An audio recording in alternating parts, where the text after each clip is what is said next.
Di ka proud sa magulang mo, pero proud na proud ka sa mga kainuman mo. Nahihiya ka na i-post yung magulang mo, pero yung inaambag mo sa magulang mo. Lasing na uuwi ka sa inyo at nagagalit, ba't wala pang ulam? Ba't di pa nagsaing? Ang galing, ang galing. Palakpakan mo yung sarili mong palamunin.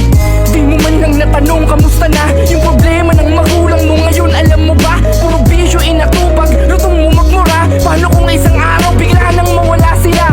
Wala na yung nanay, wala na yung tatay, walang mag-aasikaso pag uwi sa bahay.